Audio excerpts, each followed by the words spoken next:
Hello everyone, this is Bishwajit Mondol. Welcome to Topaz Group WBCS. WBCS 2022 কে লক্ষ্য রেখে আমরা মাজিদ হোসেনের উপর যে চ্যাপ্টার ওয়াইজ থিওরি ক্লাস করছিলাম, আজকে তার 7 নাম্বার ক্লাস। দুপুর 1টার সময় আমার লাইভ ক্লাস ছিল, কিন্তু ইন্টারনেট স্লো হওয়ার জন্য আমি তোমাদের লাইভ ক্লাসটা করাতে পারিনি, যার জন্য এখন রেকর্ড করছি। আশা করি তোমাদের কোনো প্রবলেম হবে না। যদি কোনো ডাউট থাকে বা কোনো কোয়েরি থাকে তোমরা অবশ্যই কমেন্ট সেকশনে লিখবে, আমি প্রত্যেকের রিপ্লাই দেব।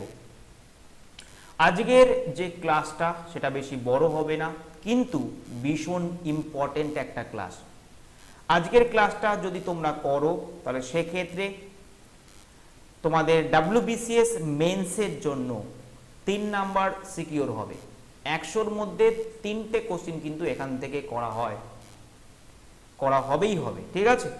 প্রিলিমসে একটা কোশ্চিন এখানে তুমি পাবেই পাবে। তার মানে এইভাবেই তোমাকে প্রত্যেকটা চ্যাপ্টার কমপ্লিট করতে হবে এবং এভাবেই 2, 3, 4, 5 করে নাম্বার কালেক্ট করে করে যেতে হবে। এমন না যে তুমি একবারেই একটা জায়গা থেকে 70-80 নাম্বারে অ্যান্সার করে দিলে, এমন কিন্তু না। তোমাকে এইভাবেই 2-3 নাম্বার করে জোগাড় করতে হবে, আর এই নাম্বার যাতে মিস না হয় সেগুলোও তোমাকে ইনশিওর করতে হবে, ঠিক আছে।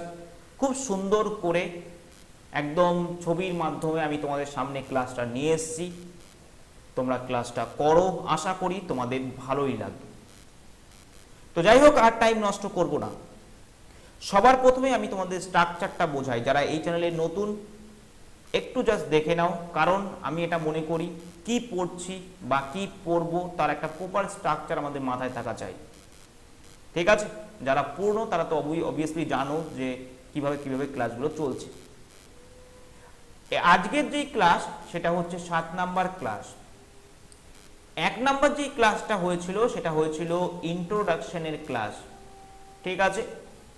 এখানে আমি তোমাদের সিলেবাস নিয়ে ডিসকাস করেছিলাম, জিওগ্রাফি সাবজেক্টটা কেন এত ইম্পর্টেন্ট সেটা বলেছিলাম, WBCS মেন্স এবং প্রিলিমসে কিভাবে ভালো করে নাম্বার তুলবো সেটা নিয়ে ডিসকাস করেছিলাম, অর্থাৎ ওভারঅল একটা কনসেপ্ট আমি দিয়েছিলাম।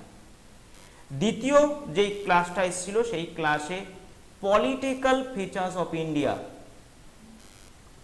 পলিটিক্যাল ফিচার্স অফ ইন্ডিয়া নিয়ে ডিসকাস করা হয়েছিল। 3 নাম্বার ক্লাসটাও সেম, অর্থাৎ এটা পার্ট 1 আর 3 নাম্বার ক্লাস হচ্ছে পার্ট 2। ক্লিয়ার? কারণ হচ্ছে এখান থেকে বর্তমানে কোশ্চিন দেওয়ার প্রবণতা প্রচুর বেড়ে গেছে।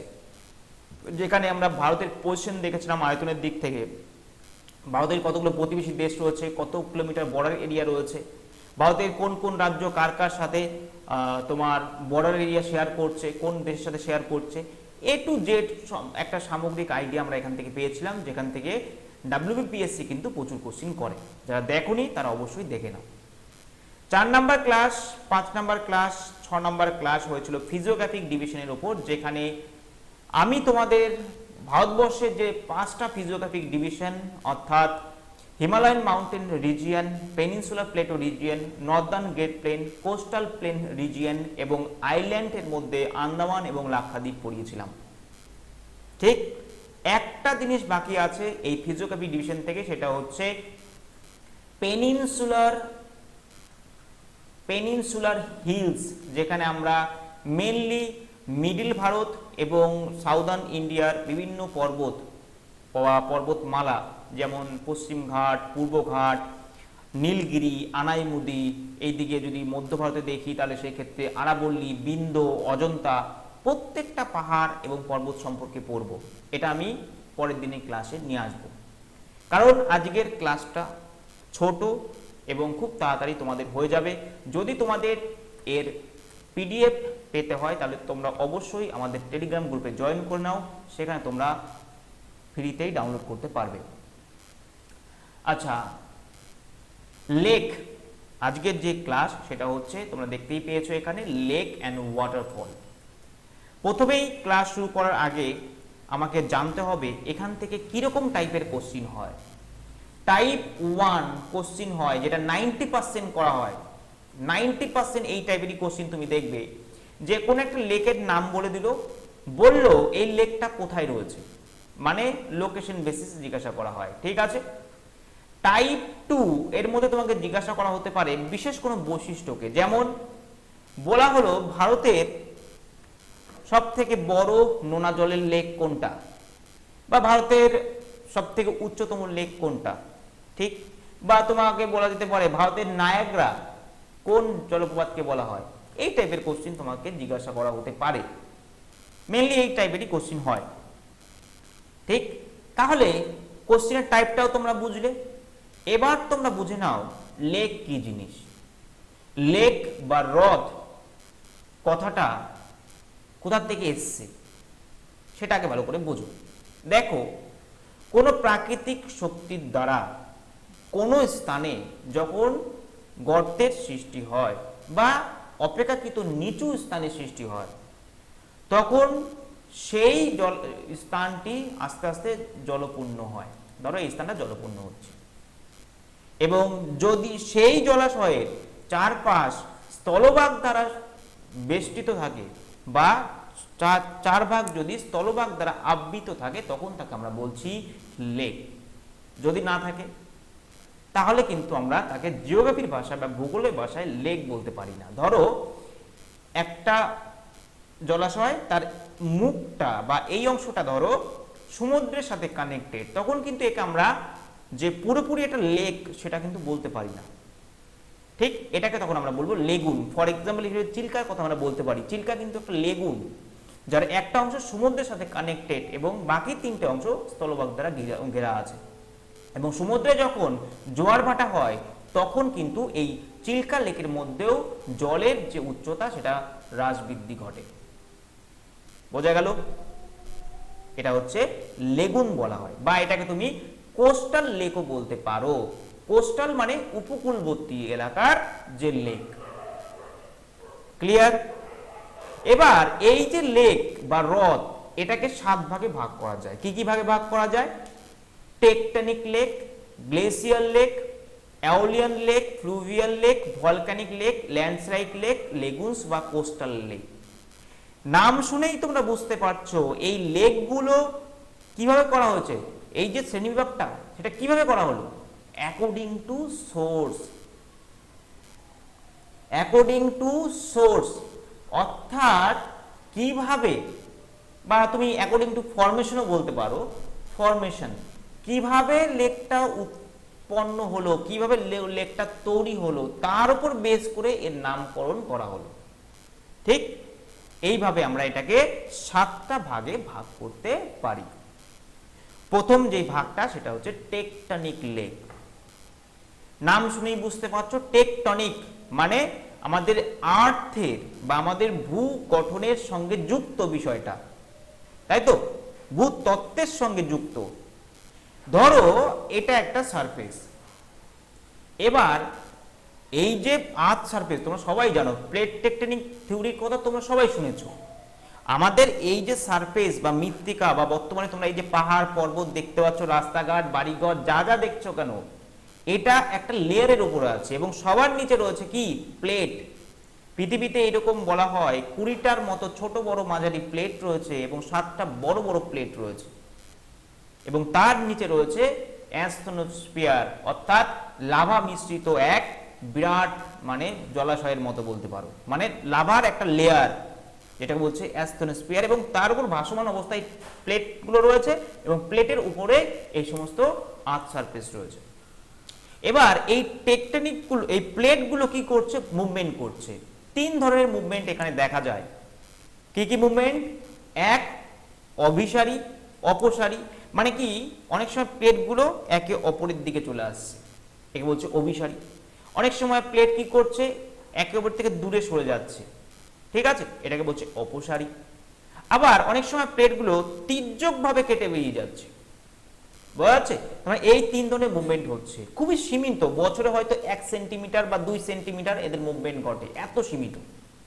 কিন্তু এই যে মুভমেন্টগুলো ঘটছে, এই মুভমেন্টের ফলে পৃথিবীর ওপরের পৃষ্ঠে অনেক রকম তোমার ন্যাচারাল ডিজাস্টার আসতে পারে, ঠিক আছে।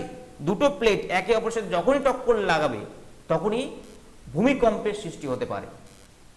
তো এই রকম বিভিন্ন কারণে যখন তোমার আমাদের আর্থ সারফেসের কোনো অংশ নেমে যায়, ধসে যায় বা গর্তের সৃষ্টি করে, পরবর্তীকালে সেখানে এসে যদি জল জমে এবং জল জমে যদি একটা জলাশয়ের সৃষ্টি করে, তখন তাকে আমরা টেকটনিক লেক বলতে পারি তাকে। যেমন ধরো এটা আর্থ, এটা একটা উপরের লেয়ারটা পৃথিবীর, এবার কোনো কারণে এই অংশটা নেমে গেছে, ধরো এটা অংশ এখানে নেমে গেছে, এটা এগোনো রয়েছে। তোমরা শোনো না অনেক সময় কোন পৃথিবীর কোনো স্থান নেমে যায়, মানে নেমে যায় বলতে ধসে ভেতর দিকে ঢুকে যায়, আবার অনেক সময় উপর দিকে উঠে যায়, ভূমিকম্পের ফলে হয় বা এই সমস্ত টেকটনিক মুভমেন্টের ফলে হয়, বা অনেক সময় চ্যুতির সৃষ্টি হয়। চ্যুতি মানে ধরো এখানে ফাটলের সৃষ্টি হয়েছে এইভাবে, ঠিক এইরকম ভাবে হতে পারে। তো যদি কোনো কারণে ধরো এখানে জল জমলো, তাহলে তার চারপাশটা কি, চারপাশটা স্থলভাগ দ্বারা ঘেরা, এটাকে তখন আমরা টেকটনিক লেক বলবো। ধরো এখানে জল জমেছে, তাহলে তখন আমরা কি বলবো, এটাকে টেকটনিক লেক। এক্সাম্পল প্রচুর আছে, যেমন উলার লেক, ভীমতাল, ননিতাল, নওকুচি তাল, এগুলো হচ্ছে কি টেকটনিক লেকের উদাহরণ। আশা করি তোমাদের ক্লিয়ার। পরেরটা হচ্ছে গ্লেসিয়ার লেক। গ্লেসিয়ার কথাটা এসছে, গ্লেসিয়ার মানে গ্লেসিয়ার লেক নাম শুনেই বুঝতে পারছো এটা হিমবাহের কোনো কারণে তৈরি হয়েছে। তাহলে হিমবাহের সঞ্চয় কাজের ফলে নিশ্চয়ই হবে না, হিমবাহের ক্ষয় কার্যের ফলে হয়েছে। ঠিক আছে, ধরো হিমবাহের ক্ষয় কার্যের ফলে কোনো কারণে কোনো একটা স্থানে গর্তের সৃষ্টি হয়েছে এবং সেখানে পরবর্তী সময়ে জল জমেছে, যখন থেকে আমরা বলবো গ্লেসিয়াল লেক। ছবির মধ্যে তোমরা দেখতে পাচ্ছ, ঠিক আছে, এটা হচ্ছে একটা গ্লেসিয়াল লেকের উদাহরণ। এক্সাম্পল হিসেবে তুমি ননিতালের কথাও বলতে পারো, সাততালের কথাও তুমি কিন্তু বলতে পারো। তোমাকে এখান থেকে এইভাবেও কোশ্চেন দেওয়া হতে পারে, বলো উলার কোন ধরনের লেকের উদাহরণ। অপশন দিল টেকটনিক লেক, গ্লেসিয়ার লেক, অপশনে দিল তোমাকে লেগুনস, অপশনে দিয়ে দিল তোমাকে ল্যান্ডস্লাইড লেক। তখন তোমাকে আইডেন্টিফাই করতে হবে। পরের পয়েন্ট দেখো কি আছে, মানে 3 নাম্বার যে ভাগটা সেটা হচ্ছে অ্যাওলিয়ান লেক। কথাটা হচ্ছে কোথা থেকে, বাতাসের ক্ষয়কার্যের ফলে, অর্থাৎ বাতাসের বা উইন্ডের ইরোশনাল প্রসেসের মাধ্যমে যে লেক সৃষ্টি হয়, নিশ্চয়ই বাতাসের সঞ্চয় কার্যের ফলে হবে না। ধরো এটা বাতাস সব থেকে বেশি কার্য করে, ক্ষয় কার্য করে কোথায়, মরুভূমিতে, তাই তো, যেখানে কোনো বাতাসের বাধা থাকে না। এবার কোন একটা নিয়ত বায়ু প্রতিনিয়ত এক জায়গায় গিয়ে আঘাত করছে, ধরো এবার এই অংশটা কি হলো, গর্তের সৃষ্টি হয়ে গেল। ঠিক এখানকার বালিটাকে বাতাস কি করলো, বহু বছর ধরে এখান থেকে অ্যাটাক করতে করতে এটাকে নিয়ে এখানে গিয়ে জমা করলো, আর এখানে একটা গর্তের সৃষ্টি হলো। এবার সেখানে জল জমলো, বৃষ্টির জল জমে এখানে একটা হ্রদের সৃষ্টি করলো। এটাকেও তখন বলা হবে বাতাসের দ্বারা তৈরি লেক, অর্থাৎ অ্যাওলিয়ান লেক। এক্সাম্পল হিসেবে তোমরা দেখতে পাচ্ছ রাজস্থানের সম্বল লেক এই ধরনের একটা লেকের আদর্শ উদাহরণ। ক্লিয়ার? পরের পয়েন্ট দেখো, ফ্লুভিয়াল লেক। ফ্লুভিয়াল মানে বুঝতেই পারছো নদীর দ্বারা সৃষ্টি হওয়া লেক, তাই তো। তাহলে নদীর দ্বারা কিভাবে সৃষ্টি হতে পারে, দেখো নদী 3টে পর্যায়ে থাকে। নদী যখন তৈরি হয়, ঠিক আছে, এটাকে বলা হয় ফার্স্ট স্টেজ। আমি তোমাদের দেখানোর চেষ্টা করছি। নদী যখন একদম উপর থেকে তৈরি হয়, যেখানে একদম নর্মালি হাই অল্টিটিউডেই নদী তৈরি হয়, মানে উচ্চতম জায়গায় তো নদী একটা পাহাড় পর্বতের শেকড় থেকে নদী তৈরি হচ্ছে। তারপর নদী আস্তে আস্তে ঢাল বেয়ে নিচের দিকে নেমে আসে এবং হয় কোনো নদীতে মানে সাথে মিশে যায়, কিংবা কোনো সাগর বা বড় কোনো জলাশয়ের সাথে এসে পতিত মানে সেখানে গিয়ে মিলিত হয়। কিন্তু ওপরের থেকে যখন নিচের দিকে আসে তখন নদীর ঢাল বেশি থাকায় এখানে কোনো রকম নদী বেশি এঁকে বেঁকে চলে না, কারণ এখানে স্পিড বেশি, সামনে যা পায় তাকে কেটে বেরোনোর চেষ্টা করে। কিন্তু নদী যখন সমভূমিতে এসে পড়ে, ফর এক্সাম্পল নদী যখন গঙ্গা নদীটা যখন উত্তর 24 পরগনায় যায় বা যখন পশ্চিমবঙ্গেই ঢোকে, তারপর থেকে পুরোপুরি সমভূমিতে চলে আসে, তাই তো। মানে অ্যাকচুয়ালি উত্তরপ্রদেশের থেকেই সমভূমিতে ঢোকে। আমি বলতে চাইছি গঙ্গার লাস্ট স্টেজ বিহারের পূর্ণিয়া থেকে শুরু হয়ে যাচ্ছে, তাই তো। তাহলে সেক্ষেত্রে নদী যখন সমভূমির উপর দিয়ে প্রবাহিত হবে তখন নদীর স্রোতটা কমে যাবে, এবং স্রোত যখনই কমবে নদী সামনে যা পাবে তা কেটে বেরোতে পারবে না। তাহলে নদী কি করবে, এঁকে বেঁকে যাবে, তাই তো, এইভাবে এঁকে বেঁকে যাবে।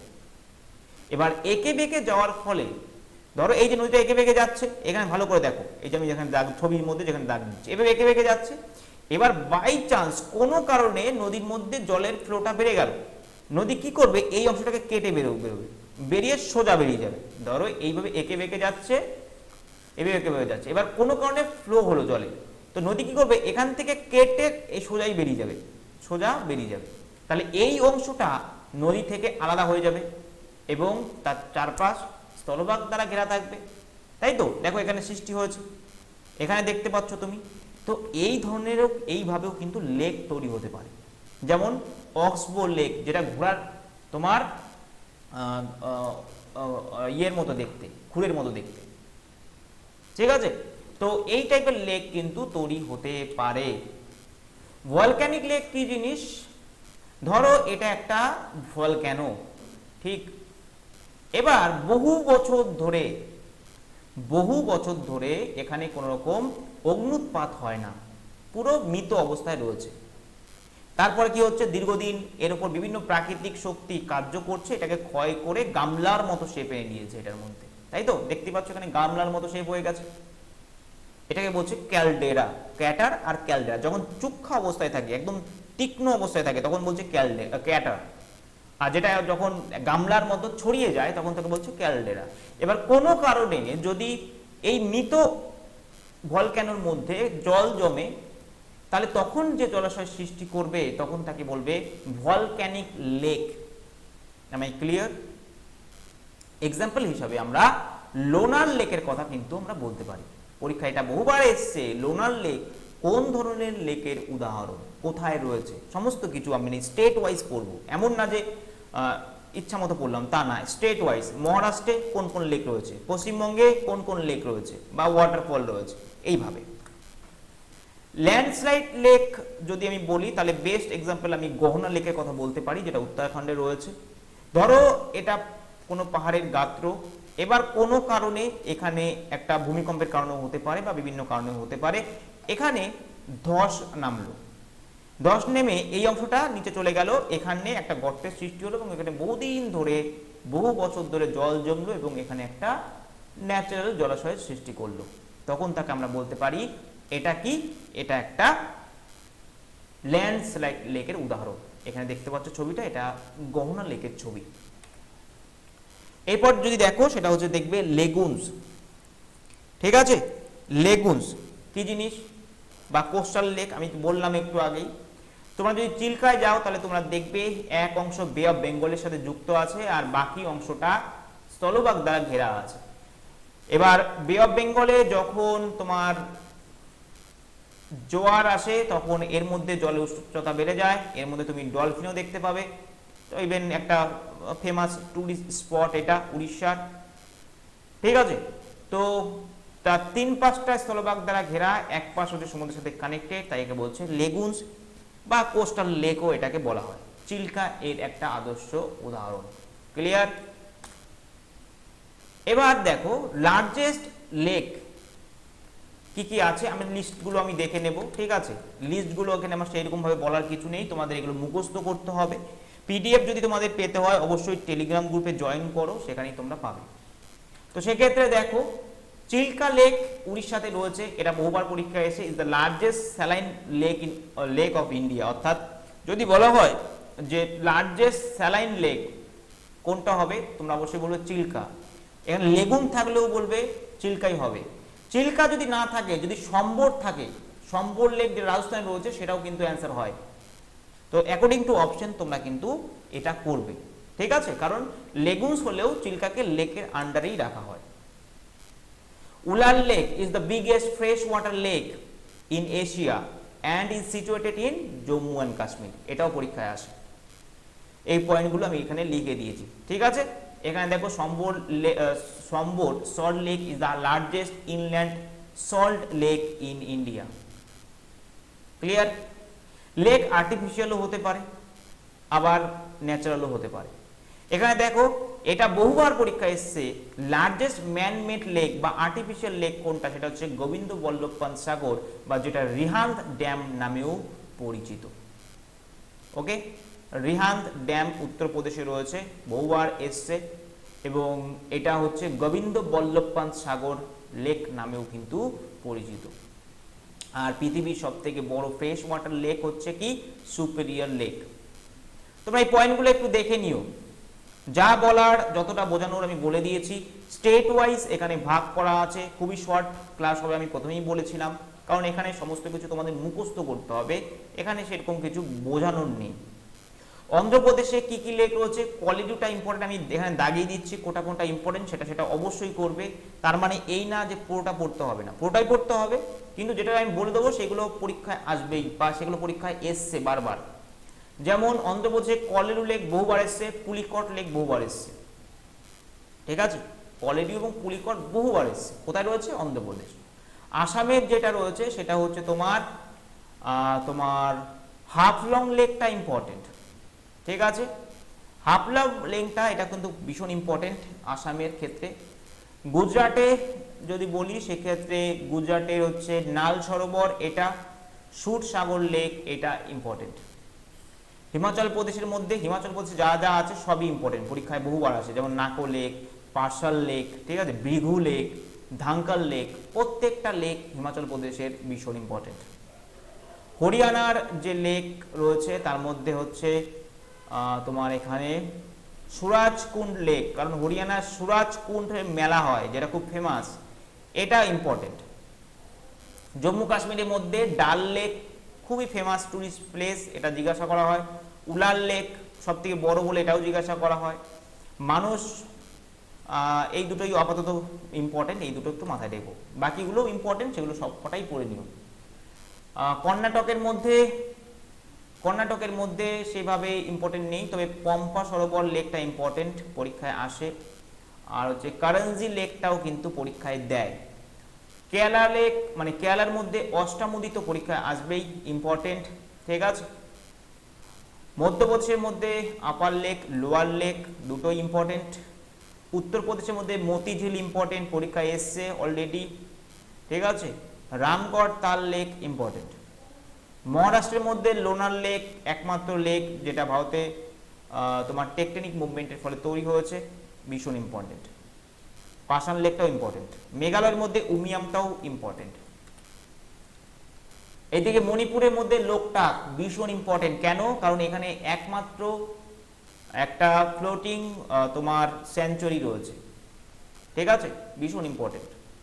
তোমরা আমাকে কমেন্ট সেকশনে লিখে জানাবে সেই সেঞ্চুরির নামটা কি। ফ্লোটিং মানে ভাসমান সেঞ্চুরি রয়েছে। মিজোরামের এখানে ইম্পর্টেন্ট যদি বলি সেক্ষেত্রে তোমার পালাক দিল লেক, এটা ইম্পর্টেন্ট, আর ইম্পর্টেন্ট নেই। উড়িষ্যার মধ্যে আছে কি চিল্কা, ভীষণ ইম্পর্টেন্ট। তারপর তোমার এখানে রয়েছে কানজিয়া লেক, এটাও কিন্তু ইম্পর্টেন্ট। পাঞ্জাবের ক্ষেত্রে তোমার ওয়েটল্যান্ড, হ্যারিকে ওয়েটল্যান্ড, এটা পরীক্ষায় আসে। রাজস্থানের মধ্যে সম্বর ইম্পর্টেন্ট, ভীষণ ইম্পর্টেন্ট। দেবাল lake second largest artificial lake in India, important এটা। নাকি লেক, এটাও ইম্পর্টেন্ট। পুষ্কর লেকটা তো ভীষণ ইম্পর্টেন্ট। রাজসামন্ত লেক, প্রত্যেকটা লেক রাজস্থানের ইম্পর্টেন্ট, পড়তে হবে। সিকিমের গুরুদাংমাল লেক খুব ইম্পর্টেন্ট, ঠিক আছে। সংমো লেক, আর এই দুটোই মোটামুটি ইম্পর্টেন্ট। তামিলনাড়ুর ক্ষেত্রে যদি বলি, আচ্ছা তেলেঙ্গানার ক্ষেত্রে হোসেন সাগর ইম্পর্টেন্ট, এদিকে হচ্ছে বাকি সবগুলো ইম্পর্টেন্টই তেলেঙ্গানার। তামিলনাড়ুর ক্ষেত্রে উটি লেক, ঠিক আছে, ভিরান্নাম লেক, এই দুটো ইম্পর্টেন্ট। উত্তরাখণ্ডের ক্ষেত্রে ভীমতাল ভীষণ ইম্পর্টেন্ট, যত তাল আছে নৈনিতাল, নাওকুচি তাল, এগুলো উত্তরাখণ্ডেই কিন্তু রয়েছে। পশ্চিমবঙ্গের ক্ষেত্রে প্রত্যেকটা নামই মনে রাখবে। দার্জিলিংয়ে রয়েছে সিনচাল লেক, মিরিক লেক, পরীক্ষায় অলরেডি এসছে। কলকাতায় রয়েছে দুটো রবীন্দ্র সরোবর আর ইস্ট ক্যালকাটা ওয়েটল্যান্ড, এটাও পরীক্ষায় বহুবার এসছে। সাঁতরাগাছি রয়েছে কোথায়, সাঁতরাগাছি লেক, মানে সাঁতরাগাছি লেক রয়েছে সাঁতরাগাছিতে, আর রসিক বিল রয়েছে কোচবিহারে, এটাও বহুবার এসছে। ওকে, এটাই ভীষণ ইম্পর্টেন্ট ওয়েস্ট বেঙ্গলের ক্ষেত্রে। এরপর আমরা চলে যাব ওয়াটারফল, বাংলা অর্থ জলপ্রপাত, ঠিক আছে। কি জিনিস? ধরো নদী কোনো একটা সারফেস এরিয়ার মধ্যে দিয়ে প্রবাহিত হচ্ছে, তাহলে নদীর মধ্যে অল টাইম অবিরাম কি করছে, একটা স্রোত কাজ করছে, অর্থাৎ নদী অবিরাম সে সঞ্চয় কাজও করছে আবার ক্ষয় কাজও করছে। এবার হঠাৎ করে দেখা যাচ্ছে নদীর গতিপথে কঠিন শিলার পর হঠাৎ করে কোনো নরম শিলা চলে আসছে। এখানে ধরো নরম শিলা আছে, নদী কি করবে, সেই নরম শিলাটাকে ক্ষয় করবে, ক্ষয় করতে করতে নদীর নিচের দিকে নামবে। অর্থাৎ আলটিমেটলি যখন বহু বছর ধরে ক্ষয়ের ফলে নদী একটা উঁচু স্থান থেকে নিম্ন স্থানে যখন সবেগে পতিত হয়, তখন সেইটাকে বলা হয় জলপ্রপাত। তোমরা এখানে দেখতে পাচ্ছ নদী উপর দিয়ে প্রবাহিত হচ্ছে, নিচে নরম শিলা ছিল, ক্ষয় করেছে বহুদিন ধরে, তারপর কি হচ্ছে, উপর থেকে সবেগে নিচে পতিত হচ্ছে। এটাকে বলছে জলপ্রপাত, ইংলিশে বলছে ওয়াটারফল। ক্লিয়ার? এর মধ্যে বিভিন্ন ওয়াটারফলের মধ্যে বিভিন্ন কম্পোনেন্ট থাকে, বিভিন্ন নামে ডাকা হয় বিভিন্ন পার্টকে, সেইগুলো এখানে মেনশন করা আছে। যেমন ধরো ওভারহ্যাং কোল্যাপস বলা হয়, ওয়াটারফল, এগুলো তোমাদের দরকার নেই। প্লাঞ্জ পুল কি, ঠিক আছে, এগুলো দরকার নেই। দরকার যেটা সেটা হচ্ছে যে ওয়াটারফলটা কোথায় রয়েছে। পরীক্ষায় বহুবার এসে পরীক্ষায় কোশ্চিন দিয়েছে, বলো তোমার যোগ ওয়াটারফল কোথায় রয়েছে, কোন নদীর ওপর রয়েছে, তখন তোমাকে কিন্তু বলতে হবে।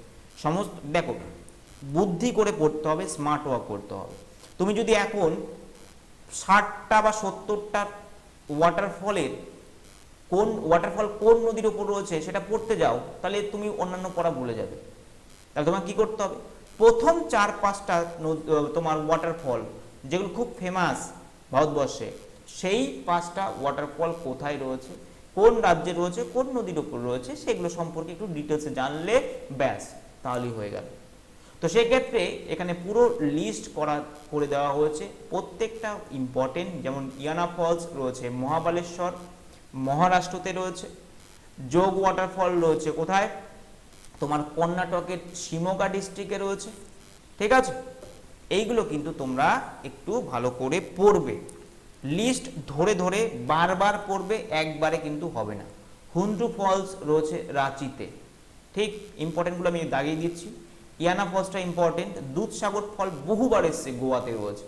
ঠিক আছে, যোগ ফলস ইম্পর্টেন্ট, হুন্ড্রু ফলসটা ইম্পর্টেন্ট, রাজরাপ্পা ফলস ইম্পর্টেন্ট, ঝাড়খণ্ডে রয়েছে। কুঞ্চিকল ফলস, এটা সব থেকে বড় ওয়াটার ফলস ইন্ডিয়ার, যেটা পরীক্ষায় বহুবার এসছে। কপিলধারা ফলস, ঠিক আছে, নর্মদা রিভারের উপর রয়েছে, এটা নর্মদা রিভারের উপর রয়েছে। ঠিক আছে, বহুবার পরীক্ষায় এসছে। এলিফ্যান্ট ফলস মেঘালয়ে রয়েছে। মেনলি কোথায় রয়েছে এটাই জিজ্ঞাসা করা হয়। এখানে তোমার এখানে প্রত্যেকটা নামই ভীষণ ইম্পর্টেন্ট। টাইগার ফলস, চিত্রাকোট ফলসটা ইম্পর্টেন্ট, ছত্তিশগড়ে রয়েছে। ঠিক আছে, আর হচ্ছে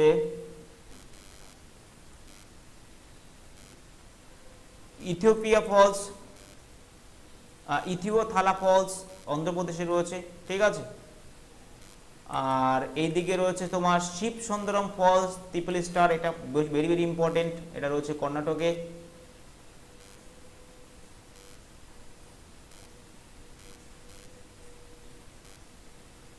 আর এখানে এই নামটা ইম্পর্টেন্ট, বাজাচাল ইম্পর্টেন্ট, সবকটাই এখানে ইম্পর্টেন্ট। দেখো কতগুলো দেওয়া আছে, 1 2 3 4 5 6 7 8 9 10 11 12 13 14 15 16 থেকে এখানে 16, মানে তোমাদের 30 থেকে 35টা ফলসের নাম দেওয়া আছে। আমি আরও কতগুলো ইনক্লুড করে তোমাদের এটাকে টেলিগ্রাম গ্রুপে দিয়ে দেবো, তোমরা সেখান থেকে লিখে নিও। ঠিক আছে, আর এখানে আর সেরকম কিছু করার নেই। কুঞ্চিকল ফলসটা ইম্পর্টেন্ট কেন, কারণ এটা সব থেকে লার্জেস্ট, মানে লংগেস্ট, লেখা আছে দেখো কুঞ্চিকল ফলস, আর situated on the bordering district of তোমার দুফি শিমোগা ইন কর্ণাটক। ঠিক আছে, এটা হচ্ছে highest of this majestics waterfalls, 455 meter এর আয়তন, making the highest waterfall in India. অর্থাৎ ইন্ডিয়ার সব থেকে হাইয়েস্ট ওয়াটারফল কর্ণাটকের ইদুপ্পি শিমোগাতে রয়েছে এটা। ঠিক আছে, বোঝা গেল? তাহলে আশা করি তোমাদের এই পুরো ভিডিওটা অনেক বেশি কাজে আসবে, তোমাদের পরীক্ষাতে অনেক বেশি হেল্প করবে। লেক্সের কি টাইপস আছে সেগুলো তোমরা জানলে, কি কি লিস্ট আছে এখানে একটা জিনিস তোমাদের একটু মানে এখানে নদীর নামগুলো বলে মেনশন করে দেওয়া থাকলে খুব ভালো হতো, কিন্তু আমি টেলিগ্রাম গ্রুপের নদীর নাম মেনশন করেই তোমাদের দিয়ে দেবো প্রত্যেকটা নাম, ঠিক আছে, বোঝা গেল? তো যাই হোক, আজকের ক্লাস তাহলে এই পর্যন্তই। ভালো থেকো সবাই তোমরা, আর এরপরে যেদিন ক্লাস আছে সেদিনই আমি আবার আসবো তোমাদের সামনে, অবশ্যই লাইভ হবে। আজকের ক্লাসটা রেকর্ড হয়ে গেল, তোমাদের যদি কোনো সমস্যা থাকে অবশ্যই আমাকে জানাবে। চলো তাহলে অফ হলাম।